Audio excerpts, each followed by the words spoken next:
జై శ్రీమన్నారాయణ. శ్రీమద్భగవద్గీత 18వ అధ్యాయము మోక్ష సన్యాస యోగము 53వ శ్లోకము. అహంకారం బలం దర్పం కామం క్రోధం పరిగ్రహం విముచ్య నిర్మమః శాంతః బ్రహ్మభూయాయ కల్పతే. ఓం. గీతాచార్యుడు శ్రీకృష్ణ పరమాత్మ అర్జునుడితో పాటు మనందరికీ మోక్ష సన్యాస యోగాన్ని ఉపదేశం చేస్తూ ఉన్నాడు. పరమాత్మ ఈ రకంగా అంటూ ఉన్నాడు, అర్జున, ధ్యాననిష్టను పొందిన తర్వాత పరబ్రహ్మను పొందడానికి చేయవలసిన సాధనా క్రమాన్ని చెబుతున్నాను కదా, విను.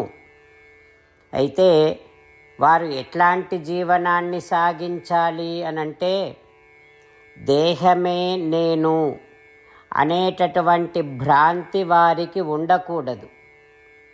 దేహమే నేను అనేటటువంటి ఆలోచనను పెంచే పరిస్థితులను బలము అంటారు. ఆ బలమును కలిగిన ఆ పరిస్థితులకు దూరంగా ఉండాలి. అంతేకాకుండా దేహమే నేను అనే భ్రాంతి ఉండటము వలన, దేహము మీదనే ఆసక్తి పెరగటం వలన గర్వం ఏర్పడుతుంది. ఆ గర్వం ఉండకూడదు. ప్రాపంచికమైనటువంటి సుఖాలను, భోగాలను అనుభవించాలి అనేటటువంటి కోరిక, కామం, అది ఉండకూడదు. అది ఉంటే, ఆ కోరికలు తీరకపోతే కోపం వస్తుంది. అది క్రోధం. అది ఉండకూడదు. వస్తువులు కావాలి అనే కోరికతో ఇతరుల నుండి ఆ వస్తువులను అపేక్షించకూడదు. వీటన్నింటినీ వదిలేయాలి. వదిలి మమకారాలను, అంటే ఇది నాది, ఇది నాది అనేటటువంటి బుద్ధి, అనేటటువంటి ఆలోచన ఉండకూడదు. ఆత్మను అనుభవించటము ఒక్కటే సుఖం అనే నిశ్చయమైన బుద్ధి ఉండాలి. దానివలన ఉద్రేకాలు తగ్గుతాయి.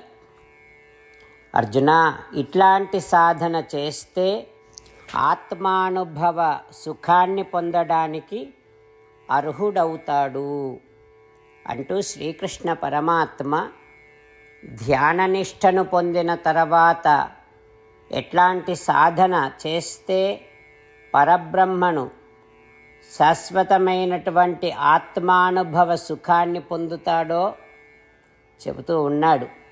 ఆ పరమాత్మ ఉపదేశాన్ని మనసారా స్మరిస్తూ భగవానుడు చెప్పినటువంటి సాధన చేస్తూ ప్రతి పనిని శ్రీమన్నారాయణుడి సేవగా చేస్తూ శ్రీమన్నారాయణుడిని పొందటమే జీవిత లక్ష్యముగా పెట్టుకొని శ్రీమన్నారాయణుడిని మాత్రమే శరణు వేడుకుంటూ పరమాత్మ పలికిన పలుకులను అదేవిధంగా పలికే ప్రయత్నం చేద్దాం.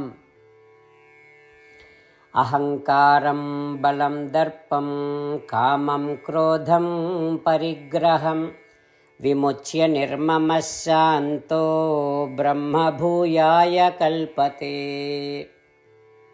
అంతేకాకుండా మనం ప్రతిరోజు శ్రీమన్నారాయణుడికి ఒక 8 పనులు చేస్తాం అని మాట ఇద్దాం.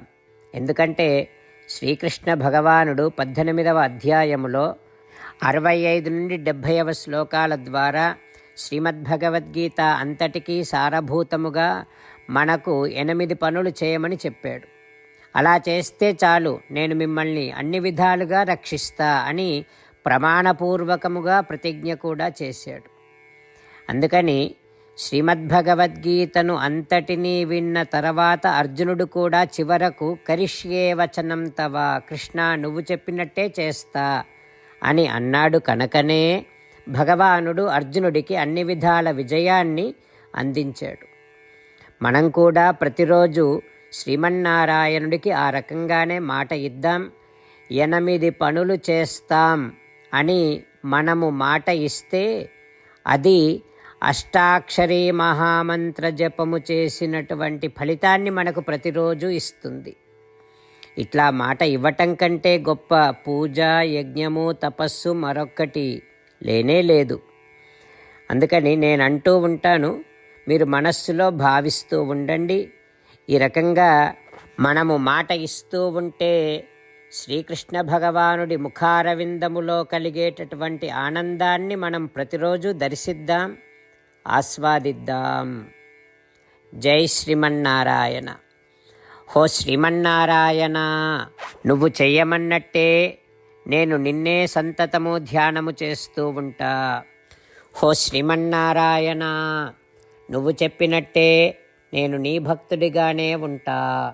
హో శ్రీమన్నారాయణ, నువ్వు చెయ్యమన్నట్టే నేను నా విధులను, కర్తవ్యాలను నీ సేవగా, నీ తృప్తి కోసమనే సక్రమంగా నిర్వర్తిస్తూ ఉంటా. హో శ్రీమన్నారాయణ, నువ్వు చెప్పినట్టే నేను నీవాడిని అనే మహావిశ్వాసముతో నీకే నమస్కరిస్తూ ఉంటా.